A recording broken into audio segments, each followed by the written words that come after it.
Ah! If I came upon a tree, I'd just push it aside.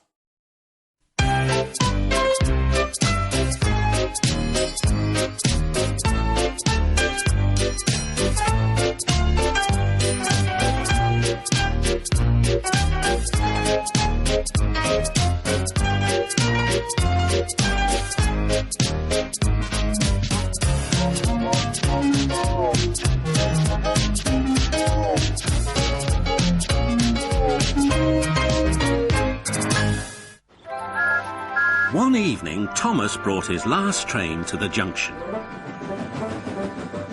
Percy was glad to see him. Are you on your way to the big station, Thomas? Yes, I am. Why? Because I'm going there too. I think something's up. Toby looked at the sky. Where? Not up there, down here, laughed Thomas. How can something be up when it's down? Thomas was too excited to explain. Bust my buffers, look over there.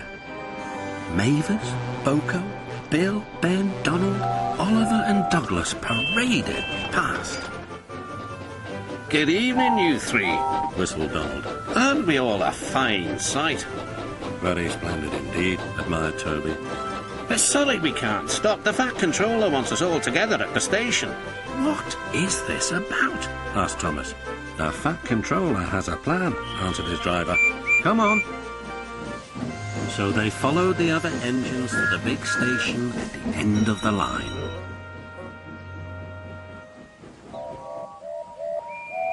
Hold it! Called the Fat Controller. I have an important letter to read from a little girl who is 5 years old. Dear Thomas and all the engines, please can I meet you? My friends say they would like to meet you too. You could come to my house for tea, but my mummy says there aren't any railway tracks to my house. Can you come to the station instead? Thank you very much. It seems, continued the Fat Controller, that there are many girls and boys who would like to meet you. Therefore, we are all going to the big city far away. Hooray, hooray, the engines whistled. Hold it! Called the Fat Controller. Other engines will be working here while you are away, so please show them what to do.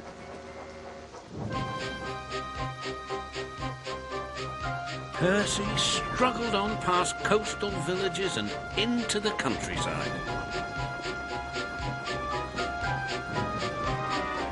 The river was rising fast.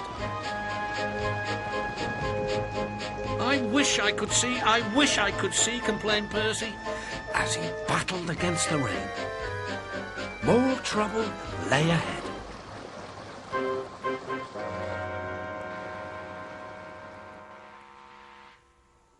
You know, little Toby, he boasted, I'm an important engine. Everyone knows it. I'm as regular as clockwork, never late, always on time. Says you, replied Toby. Just then the Fat Controller arrived. Your parts are worn, Toby, so you must go to the works to be mended. Can I take Henrietta, sir? No. What would the passengers do without her? Toby saw Percy by the water tower. Don't worry, Toby, said Percy. I'll take care of Henrietta until you get back. Soon Toby was out on the main line. He clanked as he trundled along. He's a little engine with small wheels. His tanks don't hold much water. He had come a long way and began to feel thirsty. In the distance was a signal. Good, he thought. There's a station ahead. I can have a nice drink and a rest until James has passed. It was an important day in the yard. Everyone was busy and excited, making notes and taking photographs. A special visitor had arrived and was now the centre of attention. Who's that? Whispered Thomas to Duck. That, said Duck proudly, is a celebrity. Oh, what? Asked Percy. A celebrity is a very famous engine, replied Duck. Driver says we can talk to him soon. Oh, said Thomas, he's probably too famous to even notice us. Just then, Gordon arrived. Pah, said Gordon. "Who cares? A lot of fuss about nothing, if you ask me." And he steamed away. "Hurry up, Thomas," called Percy when the signal dropped. "If you're late, the Fat Controller may get a new engine to replace you." "He would never do that," thought Thomas, but he was worried. Next day, Thomas hurried along the line. Just ahead was a goods yard. There, on the platform, was an inspector waving a red flag. Next, Thomas saw some children. They were waving too. Something must be wrong, thought Thomas. This station is for goods, not passengers. "Help, Thomas, help! We are glad to see you," called the children. "Please, will you take us home?" The station master explained to Thomas's driver that the school bus had broken down and that all the parents would be worried if the children were late. Thomas was waiting for his mysterious load at the harbour. Suddenly, there it was. "Cinders and ashes," cried Thomas. "It's a dragon." "Don't worry," laughed his driver. "This dragon is made of paper. It's for the carnival tomorrow." Workmen lifted the dragon onto Thomas's low loader and put lights all around it for protection. Then Thomas set off into the misty night. Percy was asleep in his sidings and had no idea that Thomas was approaching him.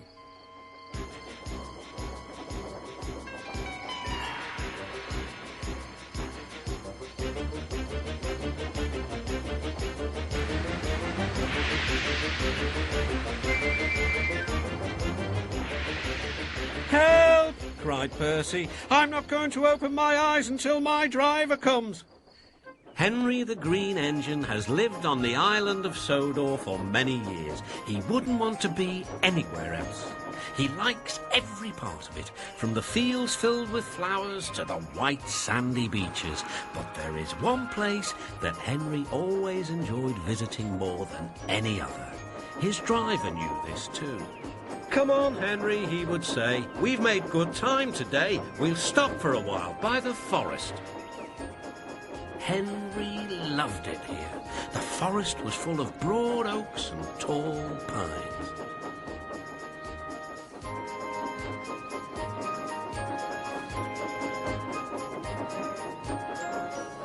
Henry could remember the day long ago when he and Toby brought some new trees to be planted and Terence and Trevor helped haul them into place. Now he could see the trees growing amongst the others on the hillside. Henry always felt better for being here. He couldn't really explain why, but his driver understood. "It's peaceful," he said to Henry. At the next station was a sign. All trains must wash down daily. James had just finished being cleaned. "Come on, Gordon," said his driver. "You'll feel better after a good hose down." "Pah!" said Gordon, and angrily let off steam. "You're a very naughty engine," said Gordon's driver. "Now James will need another shower. You'll have to wait your turn till later." "Good riddance," huffed Gordon. "I'm far too busy to waste time with water." He finished his journey safely and steamed into the big station. The Fat Controller was waiting. So were Gordon's coaches and the passengers. "Goodness gracious," said the Fat Controller. "You can't pull the train. Henry will have to do it. Gordon, you'd better get clean straight away." James is a mixed traffic engine. He can pull both trucks and coaches. He's proud of his smart red paint, and so is his driver. Everyone says you brighten up their day, James. One morning, James whistled loudly at the other engines. "Look at me. I am the smartest, most useful engine on the line." "Rubbish," replied Thomas. "We're all useful. The Fat Controller says so, and he's Sir Topham Hatt, head of the whole railway." "You know what, James?" added Percy. "What?" replied James. "You're getting all puffed up." James huffed away. At night, when the other engines are tucked away in their sheds, you can still hear the faraway call of an engine's whistle and the clickety-clack of train wheels turning. This is the sound of the post train. One train is pulled by Thomas and the other by Percy, as the loads are too heavy for one engine to do the work alone. The post is loaded into trucks at both the harbours, and the engines pull their trains through the silent stations, delivering their precious loads. On a clear night, a big shiny moon brightens their journey, but often Thomas and Percy can't even see the stars. But whatever the weather, lamps along the track always light their way. Thomas the Tank Engine was feeling bright and cheerful. It was a splendid day. "Good morning," he whistled to some cows, but the cows didn't reply. "Never mind," said Thomas, "they're busy with their breakfast." Next, he saw Bertie. "Hello, Bertie. Care for a race today?" But all Bertie could say was, "Ouch! That's another hole in the road." "I'm sorry, Bertie," smiled Thomas. Thomas was still in good spirits when Bertie arrived at the next station. "Bad luck, Bertie," said Thomas. "Now, if you were a steam engine, you would run on a pair of reliable rails." "Huh," replied Bertie. "The railway was supposed to deliver tar to mend the road 2 weeks ago. You can't trust a thing that runs on rails." "I run on rails. You can trust me, Bertie. I'll see if I can find out what's happened." The trucks were tired of being pushed around by Mavis. "It's slippery," they whispered. "Let's push her around instead." On, they yelled. Mavis took no notice. Instead, she brought the trucks carefully down the lane and stopped at the level crossing. All traffic halted. "One in the headlamp for Fusspot Toby," chortled Mavis. But Mavis had stopped in the wrong place. Instead of taking Toby's advice, she had given the trucks the chance they wanted. Hold back, they cried. "Grrr, up," ordered Mavis. The trucks just laughed and her wheels spun helplessly. Workmen sanded the rails and tried to dig away the frozen mud, but it was no good. Everyone was impatient. "Grrr, ah," wailed Mavis. On, they yelled. Toby was away with the trucks screaming and yelling behind him. No one realised that melted snow had turned a stream into a torrent, and the bridge above it was about to collapse. The rails were now like a tightrope across the thundering water.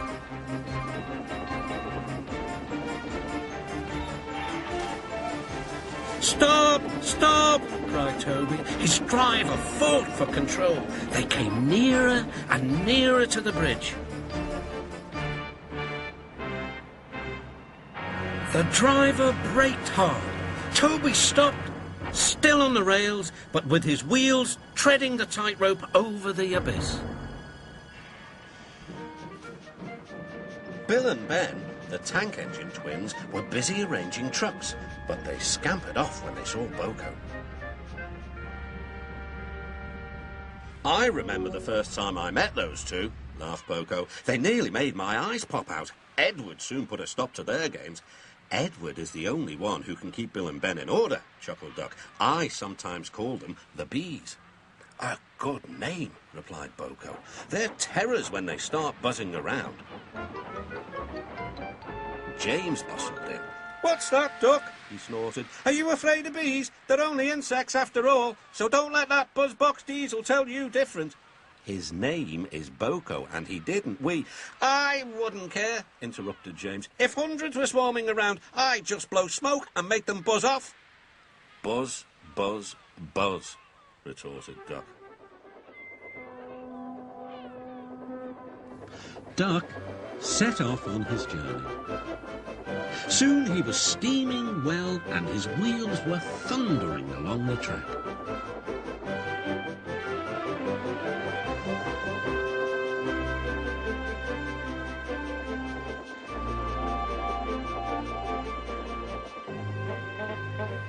When they reached the station, the man thanked everyone, and Bertie got ready to take him to hospital.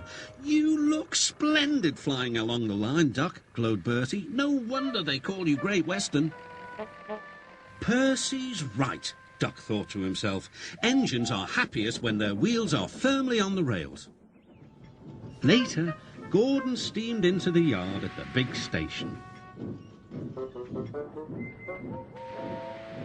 "That's what I need," exclaimed Gordon. There, emerging out of the sheds, were 2 shiny tenders. "Now, if I had 2 tenders," said Gordon, "I wouldn't need to stop so often, and I wouldn't have to listen to silly little engines."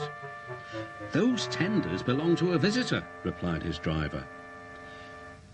Diesel sidled up alongside. "Everyone knows that tenders are a mark of distinction, but I'm afraid that no amount of tenders will save you in the end. We diesels are taking over, and we don't need tenders to make us important, not even one." Gordon was most upset. He was feeling just the same the next day. "I'm not happy." "I know," put in Duck brightly. "It's boiler ache." "It's not boiler ache," protested Gordon. "It's—" "Of course it is," interrupted Henry. "That water's bad. Your boiler must be full of sludge. Have a good washout, then you'll feel a different engine." "Don't be vulgar," huffed Gordon. That night, Douglas was still working. He had taken the midnight goods train to a station at a faraway part of the island where only the diesels work.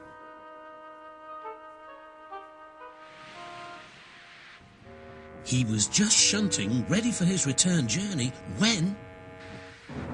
"That sounds like a steam engine," he thought. The hiss came again. "Who's there?" asked Douglas. A whisper came. "Are you a Fat Controller's engine?" "I intruded it." "Thank goodness. I'm Oliver, and I'm with my brake van towed. We've run out of coal and have no more steam." "But what are you doing?" "Escaping." "From what?" "Scrap." Douglas shivered. Then he remembered Edward's story about saving Trevor. "I'll be glad to help you," he said. "It'll have to look as if you're ready for scrap, and I'm taking you away." The drivers and firemen agreed to help too. Everyone worked fast. "No time to turn around," panted Douglas. "I'll run tender first. Come on."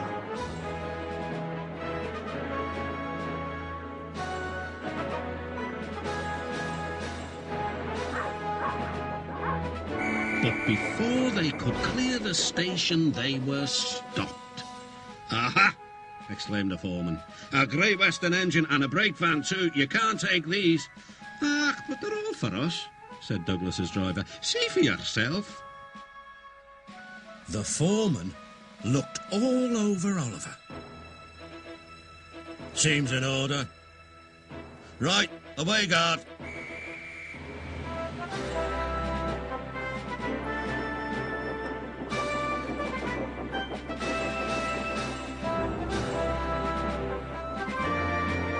"That was a neat thing," puffed Douglas. "We've had worse," smiled Oliver. And they forged ahead.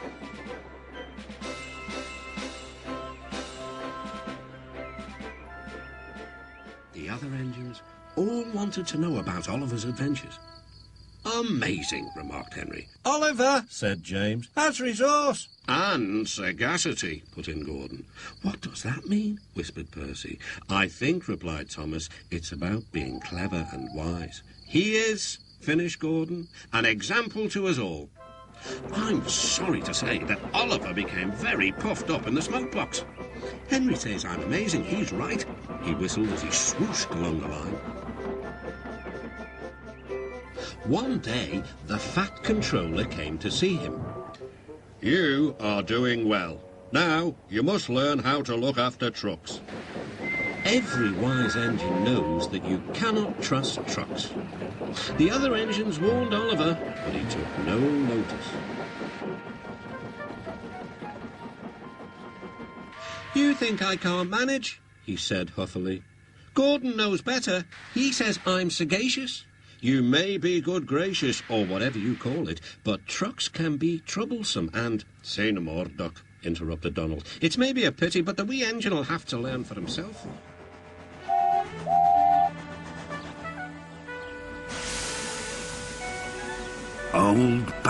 Hold back, whispered Scruffy, and passed a word to the others. The silly trucks giggled. But Oliver knew what to do. There was plenty of sand on the rails and his wheels gripped splendidly. He gave a great heave. Oh! groaned Scruffy. I don't like this. Go it! Yelled Duck. Well done, boy, well done. Oh! Wailed Scruffy. Oh! I'm coming apart!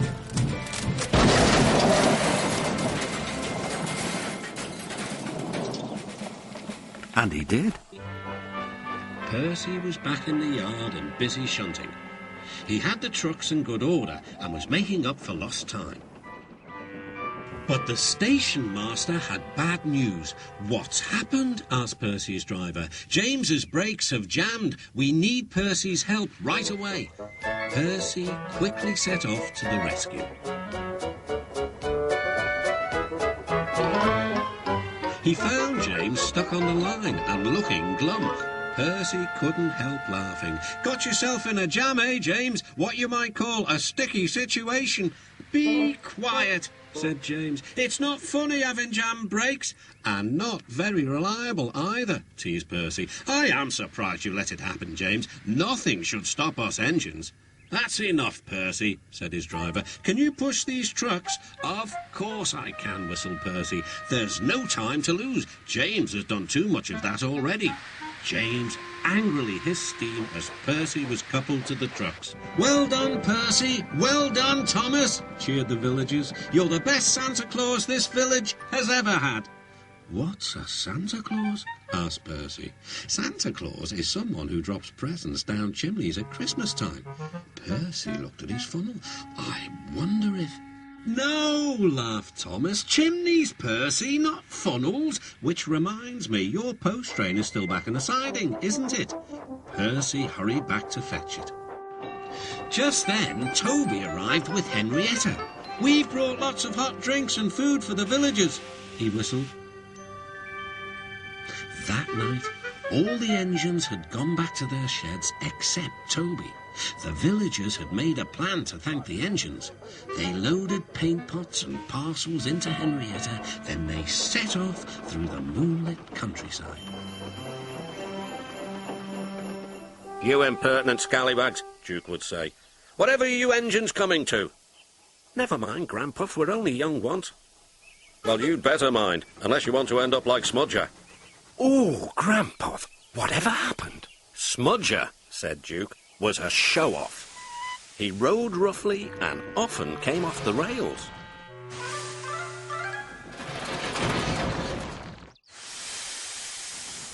I warned him to be careful, but he took no notice.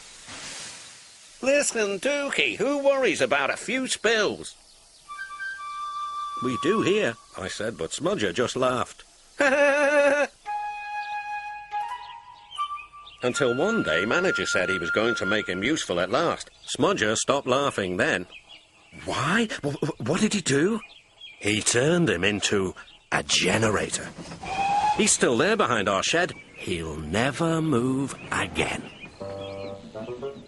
The engines set off. Look at the track, puffed Duke. Never mind the view. Fusspot, fusspot, replied Falcon. Fuddy-duddy, fuddy-duddy, fuddy-duddy.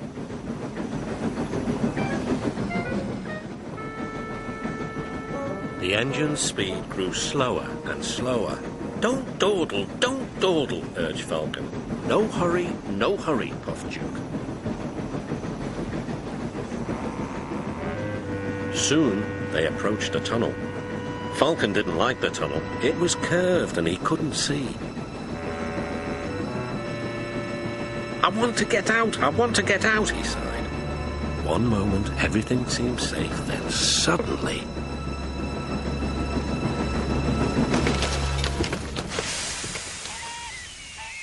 Falcon was derailed and hung dangerously over the edge. Duke bravely held on with all his strength. "Stop shaking," he called. "I can't hold you if you shake." One day, Duke didn't feel well. He was short of steam and glad of a rest. His driver and fireman had just finished clearing his tubes when Stuart bustled in. "Hello, GRANPUFF," he teased. "Are you short of puff?" Nothing of the sort. This is routine maintenance. "Tell you what," went on Stuart, "you're getting old. We must take care of you in case you break down." Humph! Boost Duke. That'll be the day. Duke couldn't stay cross for long. It was a lovely evening. Couldn't be better, couldn't be better, he chanted happily. They began to climb, but Duke didn't mind. "I've plenty of steam," he puffed. "We'll be up in a couple of puffs." But soon, Duke's puffs changed to wheezes. His valves were leaking steam. "It's not so easy, it's not so easy," he croaked. "But I'll manage." At last they reached the station. Duke's driver examined him carefully. Anxious passengers waited for news. "Duke is going to take you to the harbour, but he might be late," said the guard. "So 2 engines are coming to help. You'll still catch your boat." "Anyone would think that he wanted to work," said Sir Handel, who was lonely and bored. "All respectable engines do," replied Skarloey. "Keep calm, Peter Sam, and you'll do well." But Peter Sam was in such a state that he couldn't listen. He collected some coaches and went on his way.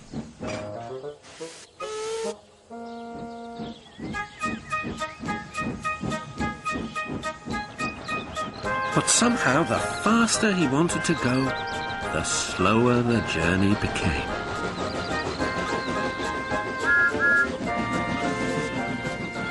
When Peter Sam finally fussed into the station, Henry was already there.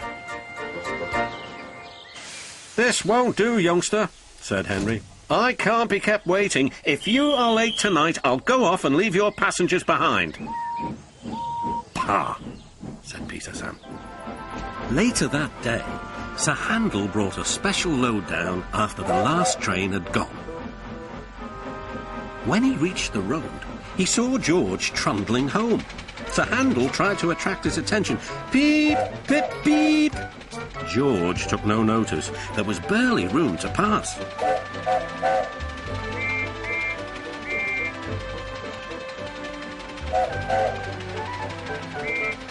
Sir Handel was cross. "Get out of my way, you great clumsy road dog!" "Huh! I don't move for imitation steamrollers," puffed George. They lumbered along as the insults continued. Then there was trouble.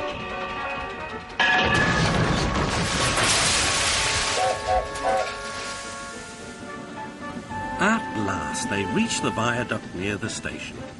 "Come on, Duncan," cajoled his driver. "One more effort and you'll have a rest and a drink at the station." Then Duncan was very rude.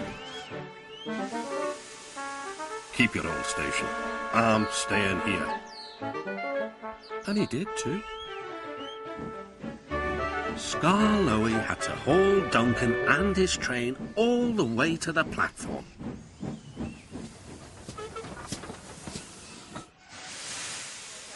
The passengers were furious. They told everyone what a bad railway it was. One wet and windy afternoon when the rails were damp, Rheneas was travelling home with a full train. There were even passengers in the guard's van. It wasn't a comfortable ride at all.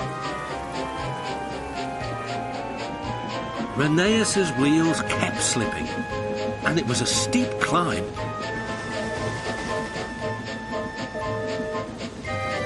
At last, his wheels gripped the rails again. The worst is over, he thought. Now we're away. But they weren't. I've got cramp, he groaned. And Rheneas stopped on the loneliest part of the line. Darkness fell, and the cold wind blew.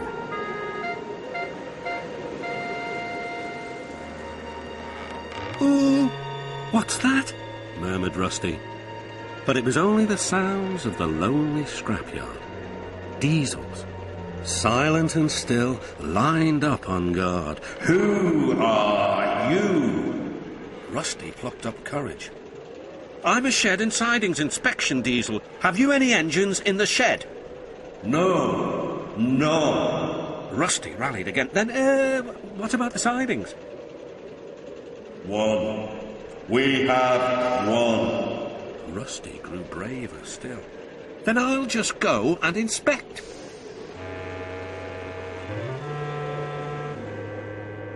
A small engine with a tall funnel stood sad and alone in the shadowy siding. His driver was huddled in the cab, keeping him company. "Excuse me," said Rusty.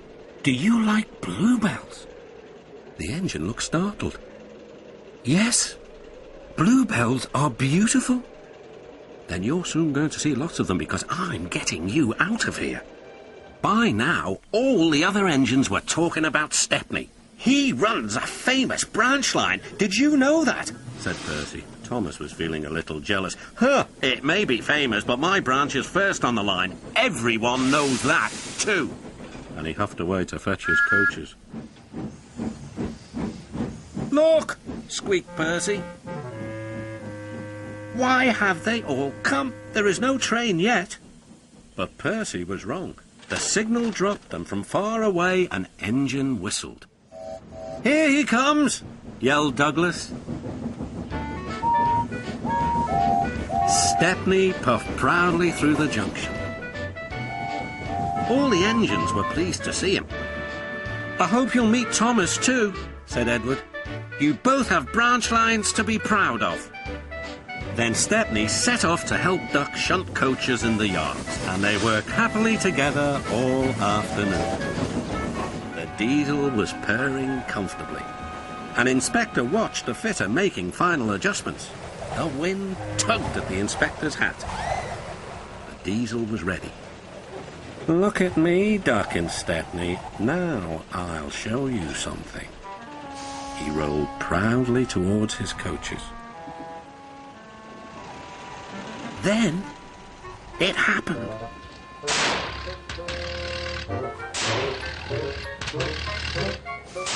Shaking and spluttering, the diesel stopped.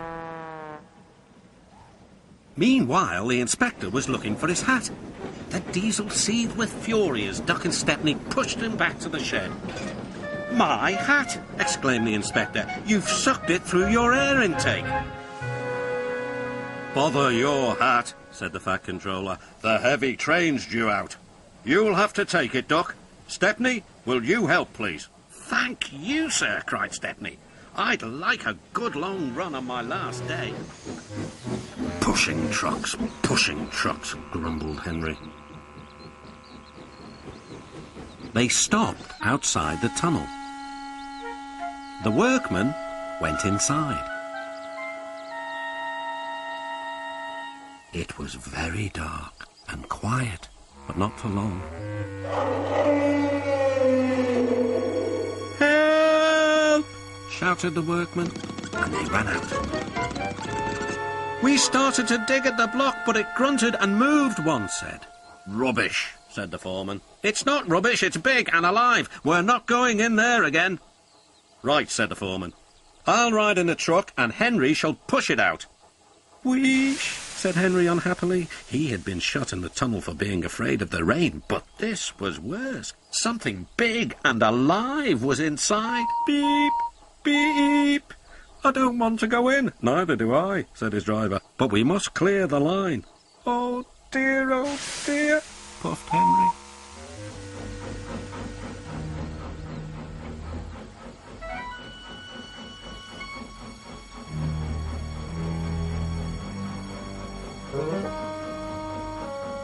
Then there was trouble.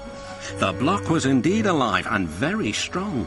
It began to push the train backwards. Out of the tunnel came Henry. Then the trucks, and last of all, a large cross elephant. "Well, I never did," cried the foreman. "Remember, Thomas," called Gordon grandly, "united we stand, together we fall. You help me, and I'll help you." "I'll remember," replied Thomas, "but I hope the Fat Controller forgives us soon." Suddenly they noticed something. As the two engines whistled into the sheds, everywhere they looked they saw paint pots and painters. "Bus by buffers," said Thomas. "What's happening?" "Shh," whispered Percy. "The Fat Controller is going to tell us now." Ladies, gentlemen, and engines. I am honoured to inform you that Her Majesty the Queen herself is coming here to visit us. Now, on with the preparations. The engines wondered who would pull the royal train. "I'm too old to pull important trains," said Edward sadly. "I'm in disgrace," sighed Gordon gloomily. You'll choose me, of course, boasted James. "You," snorted Henry, "you can't climb hills. He will ask me to pull the train, and I'll have a new coat of paint." Soon they reached Gordon's Hill. push hard, puffed Henry. We're doing it," replied Duck. Henry was pulling his train harder than he realised.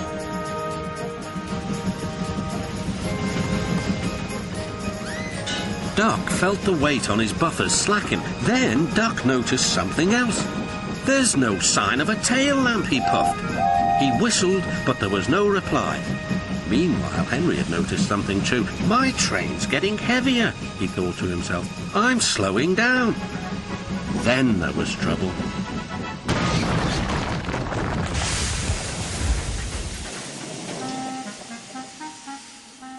No one was hurt, but a strong smell of fish hung in the air. When Percy arrived, Bulstrode was sulking and the trucks were crosser still. "Our stone is for Bulstrode. Please, put us in a siding so that we can load him up and be rid of him."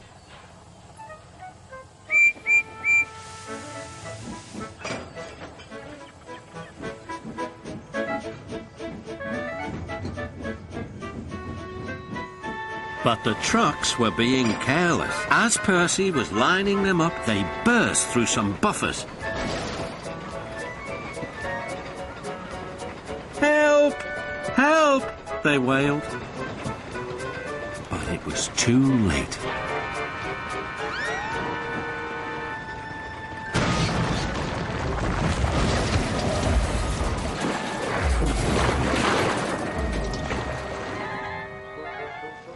If one morning you were to ride in Bertie the bus, you would run down the winding country road with him, cross over stone-wall bridges and travel past Thomas's branch line. Then you would hear Bertie's friendly greeting as he sees one of his friends pass by. His name is Tom Tipper the postman.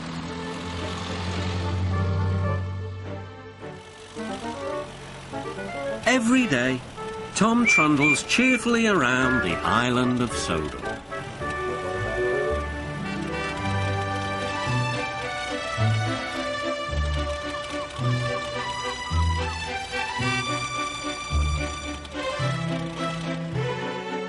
He stops at stations collecting letters and parcels from Thomas's and Percy's mail train. Then he delivers the mail to farms and cottages far and wide.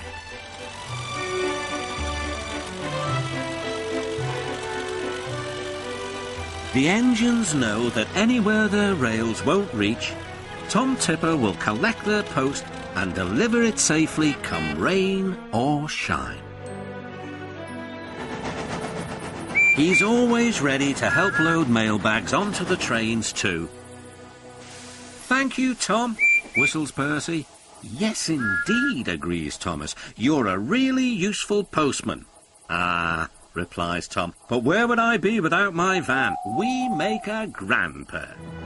Thomas and Percy enjoy working in the docks. They like the sea air and the sound of the gulls. But one day the friends were feeling hot and bothered. A crane was causing trouble. His name is Cranky, and this was his first day at the docks. "You're useless little bugs," he called from above. "If you put these trucks on the inside lines, then I wouldn't have so far to travel." "Rubbish," said Thomas. "We always arrange our trucks like this, and no crane has ever complained before." "Well, I'm complaining now." And Cranky banged his load down on the quayside. Later, the two engines met Gordon and James and told them about Cranky. "Cranes are airy-fairy things. They need a lot of attention, like me, in fact," said Gordon. "You should see the situation from Cranky's point of view," huffed James. "He's high up in the air, coping with wind, rain and baking sun. Then he looks down and sees you two little engines being annoying. No wonder he called you bugs." When Gordon returned from the works a few days later, he was still boasting. "I am the finest engine on the island of Sodor, probably the finest in the world." "Come on, Gordon. We're going to the official opening of the new station."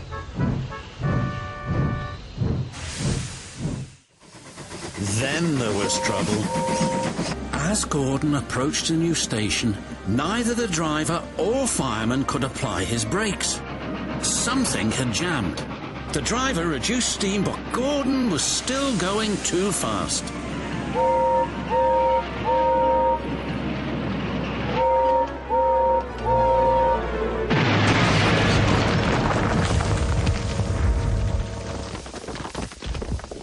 Later that day, the Fat Controller had changed into his new suit. "You look fine, sir," said the station master. "You'd best be going." "Indeed," agreed the Fat Controller. "The engines are busy. I'll take care." "Is it reliable?" asked the station master. "Certainly," said the Fat Controller. But it wasn't.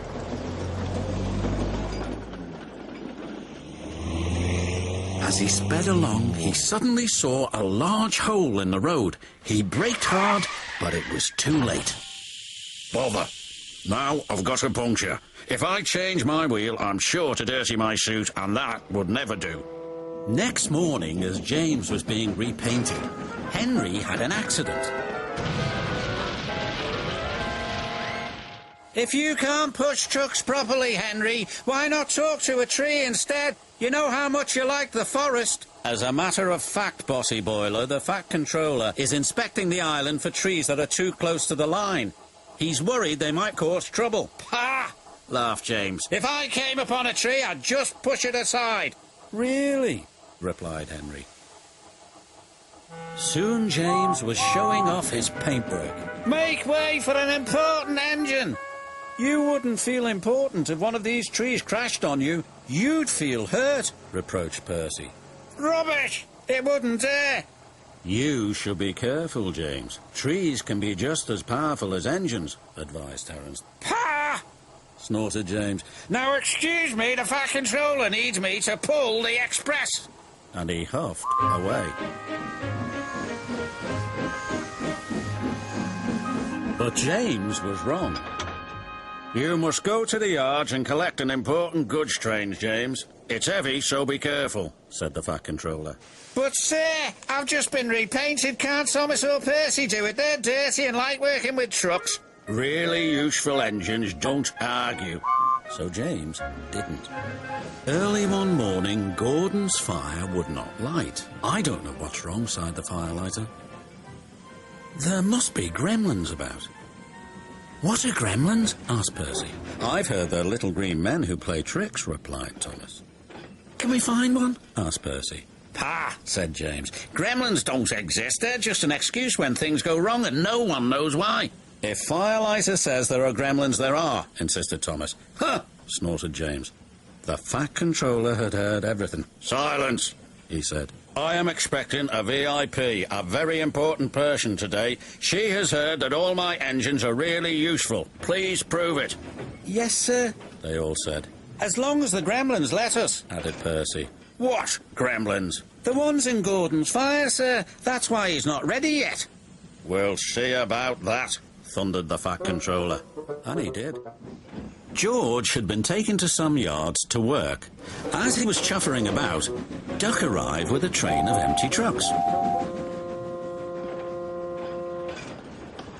George was blocking his way, and a truck was stuck on the main line. "Let me through," demanded Duck. "I'm too busy. You'll just have to wait." "There's no time to wait. I must clear my trucks from the main line to let Gordon through." "Pah," said George. "Then he'll have to wait too." Duck's driver went to complain to the station master, but the signalman had already switched the points and set the signal to allow Gordon to speed through. His passengers were singing his praises, and he was making express time. "I'm the greatest, just watch me fly by," he whistled long and loud as he approached the station.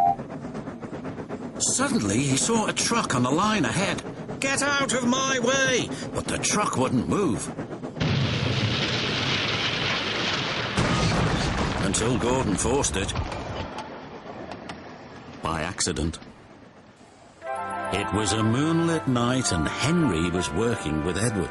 The big green engine was taking a goods train to the station by the lake. "Whenever that owl hoots, a mist rolls in," murmured Edward. "There's a legend that when the mist's about, there's a ghost about too. Take care on the old line, Henry." "Stupid bird," said Henry. "Owls, mists, ghosts. Edward's going soft in the boiler. There's no mist." But Henry was wrong.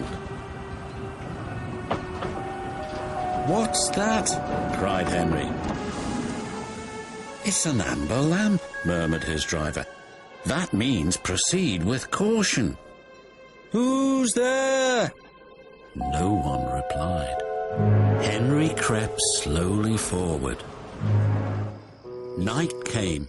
"Be careful, Stepney," advised Toby. "I will, and thank you for a lovely day. I do hope I can come back again." "The line can be spooky," said Mavis. "Thank you for the warning." And with that, Stepney puffed away into the night. Stepney arrived on time and made the delivery of rock and stones for the workmen. Then he set off for home. That's when the trouble began. The fog came down. Mavis was right. Suddenly everything does look spooky. There's a signal box. And the signal light is green. Someone must have been expecting us. But they hadn't.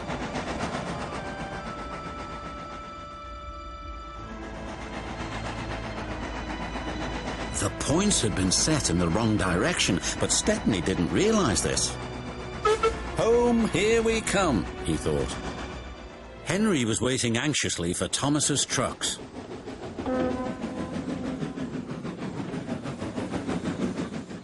"Why, you're late, and that smell is making me ill." "I can't help it, it's the fish," replied Thomas. "And there's danger on the rails, that's why we're late." "Huh.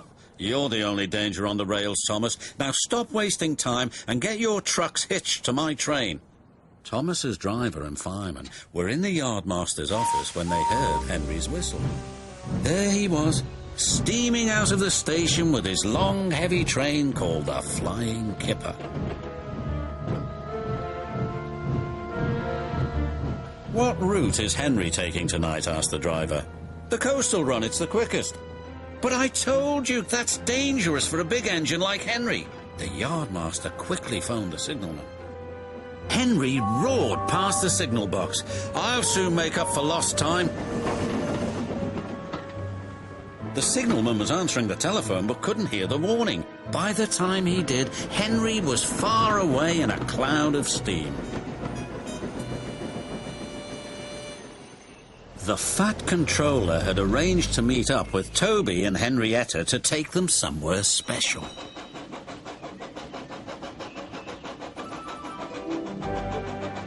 They arrived at a small river inlet. "What a beautiful boat!" exclaimed the children. "It's my special treat." The fat controller took the helm with his wife beside him. "It's sure nice to be away from the railway for once," he said to her. "And far cleaner," she replied. but life on the river is very different from that on the rails.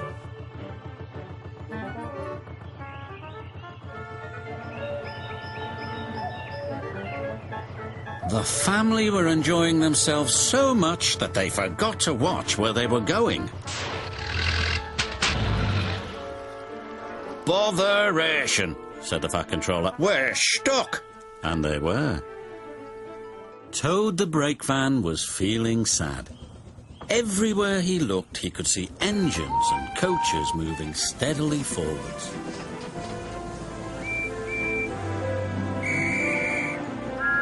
They all looked confident and cheerful. One day, he decided to talk to Oliver, the Great Western Engine. "I'm always going backwards, Mr. Oliver. I have forward-thinking views. I could be a leader, if you know what I mean." "You can't be a leader without a train to follow you. You don't have a train," Gordon said. Toad felt sadder still. Oliver wanted to help. "You're a very useful brake van, Toad. You help me brake, and you keep my trucks in order when we go down hills." "I know, Mr. Oliver, but it would be so exciting to go forwards for a change instead of always seeing things sliding away from me." The trucks were cross with Toad. Who's he to start complaining? He's lucky to be able to look after us. Let's teach him a lesson. "Faster, faster!" shouted the trucks. A sign read, "Slow, steep bends and ravine ahead," but the silly trucks never saw it. Then it was too late.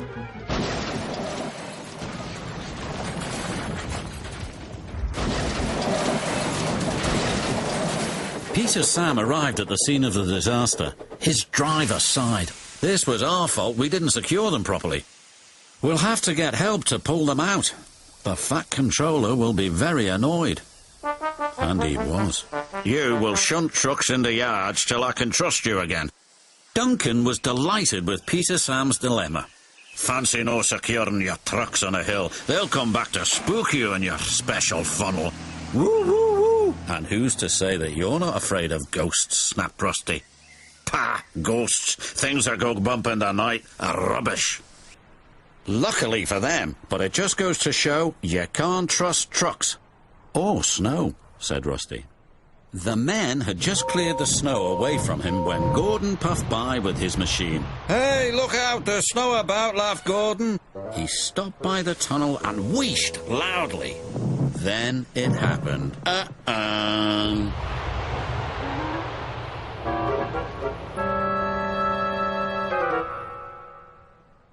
"Help!" cried Gordon. "If Scarlowy survived a snowfall and laughed, surely a big proud engine like you can do the same," chuckled Thomas.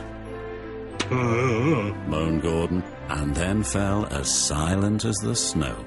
The next day the sun shone. The quarry was filled with more machines. Suddenly, Rusty noticed something. "Boulders moving." "Don't be so daft. It can't," said Rusty's driver. But it could.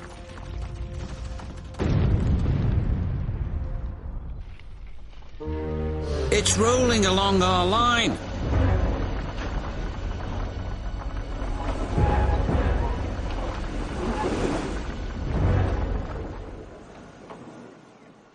"We'll stop here until Boulder passes by," said Rusty's driver. But Boulder was nowhere to be seen. Suddenly, "Oh no, it's behind us!" Just ahead they saw a small junction. One line went uphill. Boulder thundered past. "Ahoy there, Cranky!" cried Salty. "Where have you been?" snapped Cranky. "And a good day to you too, Captain." Bill and Ben arrived for work, full of mischief. "Hurry up!" barked Cranky. "I haven't got all day." "You're no fun," grumbled Bill. "You wouldn't be fun if you were stuck up here," snapped Cranky. "So that's why you're cranky," said Bill. "You're lonely," said Ben. "I'm not," Cranky cranked. "So it's company you be needin'," said Salty. "Reminds me of a lonely old Grand Bank's lighthouse keeper." "Not another one of your stories," cried Cranky. "Oh, please, Salty," they chimed. "We haven't heard it."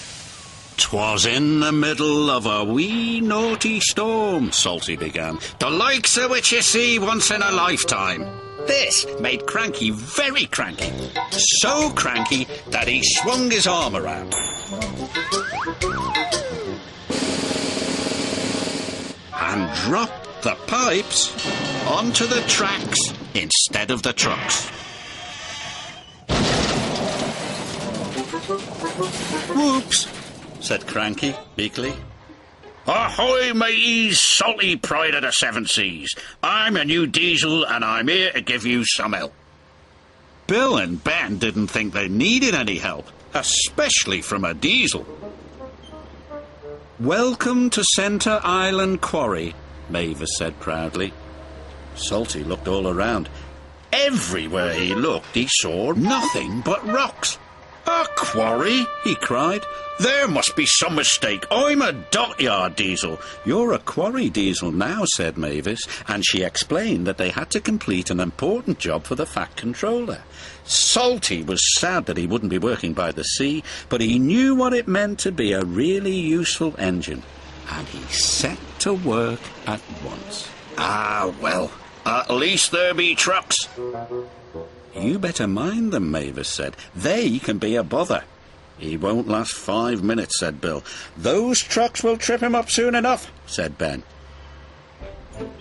But to Bill and Ben's surprise, the trucks seemed to give Salty no trouble at all. Yawns. Yo ho ho, and a bucket of prawns, the tiller spins, sang Salty. And the captain yawns, sang the trucks. The Fat Controller was in his office enjoying his toast and marmalade when he heard the news. "Percy is stuck at a broken signal. Then Harold must take the mail." Poor Percy was still waiting and still upset. The last time he was held up, the mail was given to Harold. "It made me feel like a really useless engine," he sighed. "Well, the mail must arrive on time," said his driver. Just then, they heard a familiar sound coming from above. "Hello," said Harold. "The Fat Controller says you need my help. That's what friends are for." "Oh, no," cried Percy. But the Fat Controller had made up his mind. There was nothing Percy could do. Percy's driver helped load the mailbags into Harold's cargo net. "Maybe we should take the mailbags a few at a time," said his pilot. "They're very heavy." "I'd have to make too many trips. Then I'd be as slow as Percy." And so they loaded all the mail into Harold's net at once. And the engineer continued to work on the signal.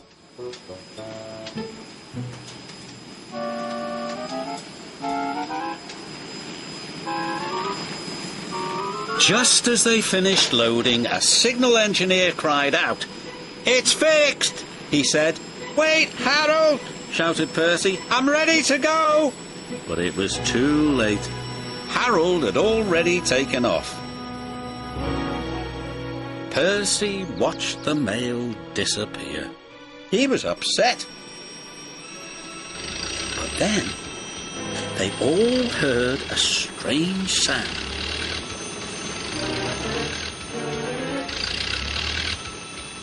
"Watch out for those trees, Harold," cried his pilot. "My net is too heavy," wailed Harold. "Harold is in trouble," Percy cried. "We must try to help him."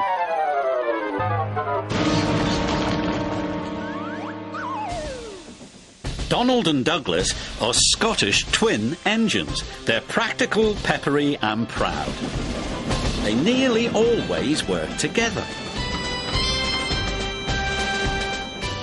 One day, Donald and Douglas were chuffing through the countryside, hauling a heavy load.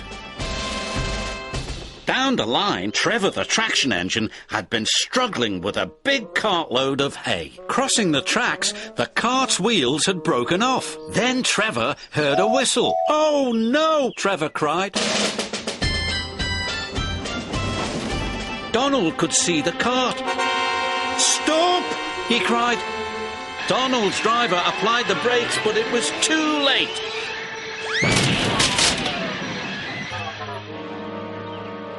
Luckily, No one was hurt. Stop being pushy, Donald snapped. Don't call me pushy, Douglas snapped back. You shouldn't have pushed me into the cart, huffed Donald. You pulled me, you mean, argued Douglas. Didn't he? Did, no. Did too. The Fat Controller looked down crossly at Diesel. I thought you would be a proper dockyard diesel, but I was wrong, he said. Can you make up for lost time, Henry? Oh, yes, sir, Henry replied happily. He backed up to the trucks and the shunters released the brakes. Then Henry pulled away as easy as pie.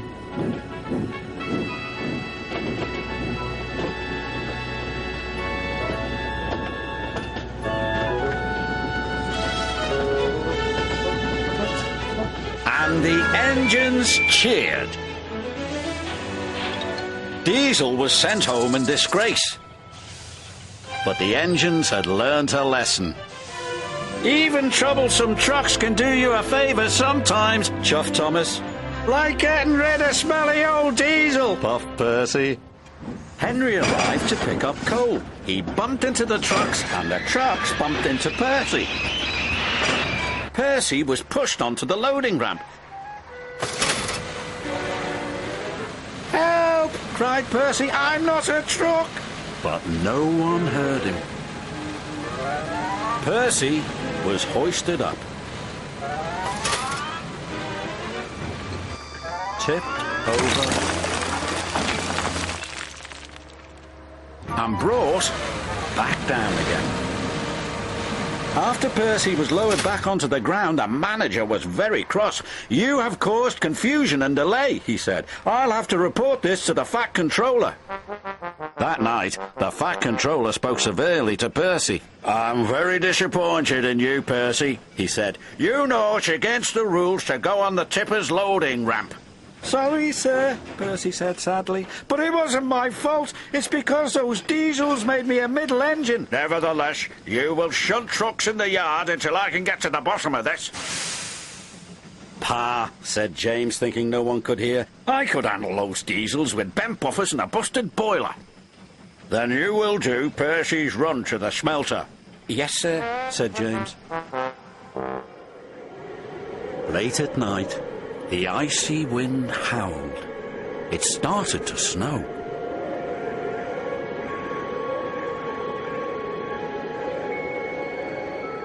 Soon, Percy's face was so cold an icicle hung from his nose.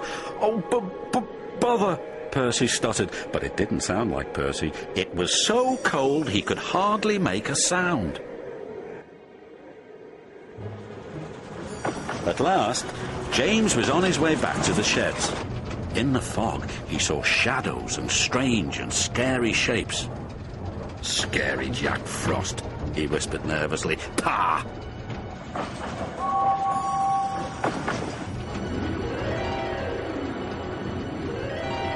Hello, James, muttered Percy icily. Scary Jack Frost, cried James, and he raced away as fast as his wheels could carry him. He didn't stop until he got back to the sheds. That evening, fog covered the island of Sodor. Everything slowed down, and soon the docks were packed with waiting freight cars. This caused confusion and delay. The Fat Controller came to the sheds. He was in a great hurry. Henry, Thomas and Percy, he said, you must go to the docks immediately. Yes, sir, they whistled.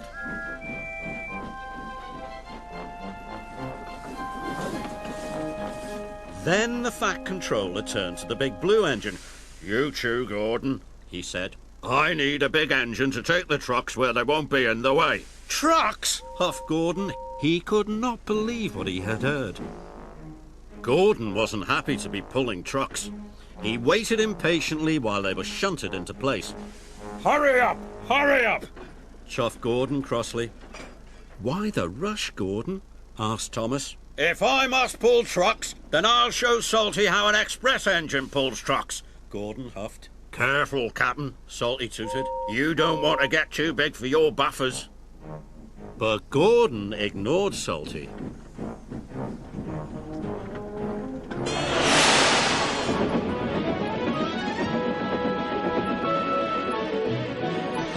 am the fastest, said Gordon proudly.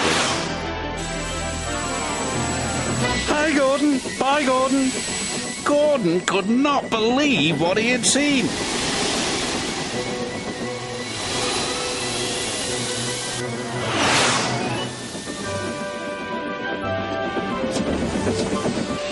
At last, the jet engine ran out of fuel, and Thomas was back under his own power.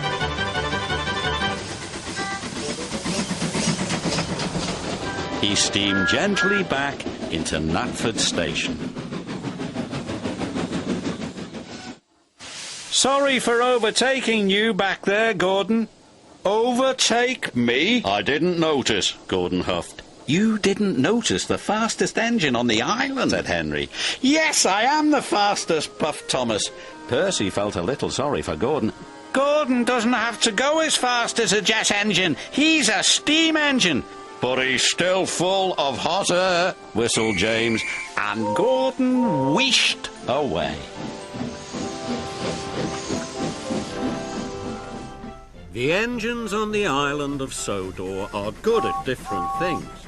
Gordon is a very good express. Percy is good at carrying the mail. And when Edward is not hauling freight cars, he is very good at being a back engine. When engines have heavy loads, Edward buffers up behind and helps push. But Edward is old. Some engines think this makes him unreliable. Edward is a useless old steam boss, Gordon sniffed. He should be retired. But he doesn't have tyres, Percy said. Retired means taken out of service, Thomas said. and not a moment too soon, said Gordon. And the other big engines agreed with him. But Percy was very upset. Soon Oliver was loaded and on his way. The snow was cold. It had frozen the points and diverted Oliver into the station sidings. "Oh, shiver my boiler," cried Oliver. His driver applied the brakes. "Is there a problem, Mr. Oliver?" "Yes, there is." "That could have been a little smoother." Oliver felt awful. He thought the children would be upset about their snowman. Oliver's driver went for help. The Fat Controller was just leaving his office when he got the call. "Meow." "Duck will bring the breakdown crane first thing in the morning," he said. Oliver's driver returned and told him the news. "I'll be out here all night," moaned Oliver.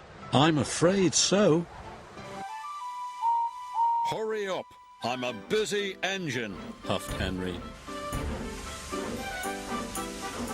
Goods arrived night and day at the docks. Sometimes Henry and the other engines work so hard that their axles ache. Sir Topham Hatt brought in a new engine to help with the heavy workload. He was long and he had 10 drive wheels. He looked very strong. "This is Murdoch. He's going to be pulling freight on the main line." "Ahoy, Murdoch!" shouted Salty. "Welcome, Murdoch," called Harvey. "You're the biggest engine I've ever seen," cried Thomas. "You're a chatty lot," Murdoch said quietly.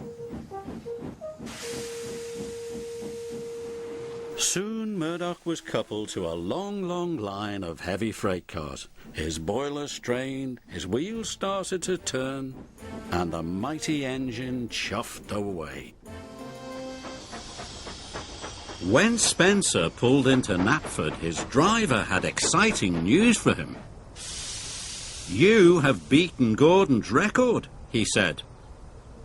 "Of course," boasted Spencer. "I'm faster and finer than all the engines on Sodor put together." The Fat Controller's engines were very cross. "Spencer's just a big silver show-off," sniffed Gordon, and everyone agreed. The Fat Controller spoke to the engines. "Spencer will take the Duke and Duchess to their summer house. Another engine will take their furniture. The Fat Controller's engine saw their chance for a race. "Please, sir," said Thomas, Percy, Gordon and James, all together. "May I go?" You all have other work to do, boomed the Fat Controller. Edward will take the furniture. James and Gordon groaned. Fancy sending a back engine to do an express engine's job, sniffed Gordon. "He'll lose the race and let the old railway down," said James. Thomas and Percy were cross. Edward was their friend. "Spencer has a bigger boiler," said Thomas, "but that just means more hot air." "And on his steam he can beat a pouty puffer any day," added Percy. Edward set off, slow and steady. "Will do my best, will do my best," he puffed.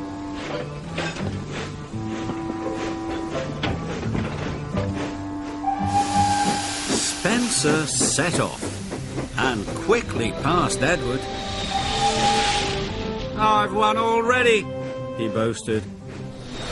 And with a whoosh, he was gone. Soon it was time for the decorating. Percy's driver was wrapping streamers and flags around his funnel. Thomas had a big red banner on his tanks. Even Murdoch was being decorated, although he was very shy about it.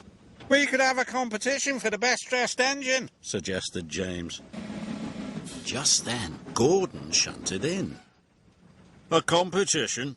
he puffed. "I'm bound to win any competition." "You'll have to be decorated," said James. "This is a best-dressed engine competition." "Not me," puffed Gordon. "You'd never catch me looking so ridiculous." The engines felt splendid.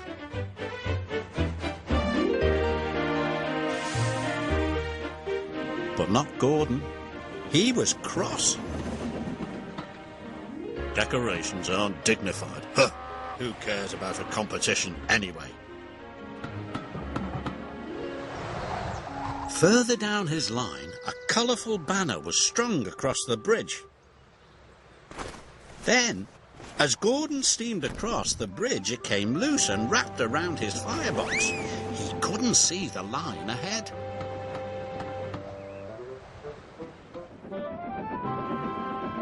Gordon tried to whoosh the banner off, but the banner wouldn't budge. "I can't see," he whistled loudly to his driver. "Stop!"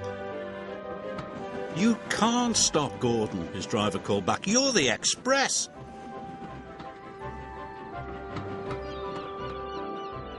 Mrs. Kindly was waiting for James with the Fat Controller. "Now this is your very special treat. James will take you on a mystery ride and I shall meet you at your destination." James took Mrs. Kindly along her favourite coastal route to Tidmouth Bay. When he arrived there, it was dark. A big surprise awaited Mrs. Kindly. "Oh," she cried, "you've brought me to the fairground. How lovely!" Best of all, the Fat Controller invited her to make the announcement, "I declare this fairground open." The side stalls lit up and Mrs. Kindly had the first ride on the carousel.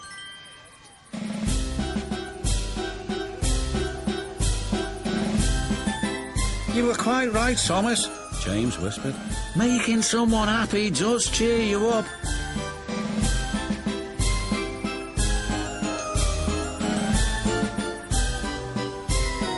Then together they watched the fun of the fair.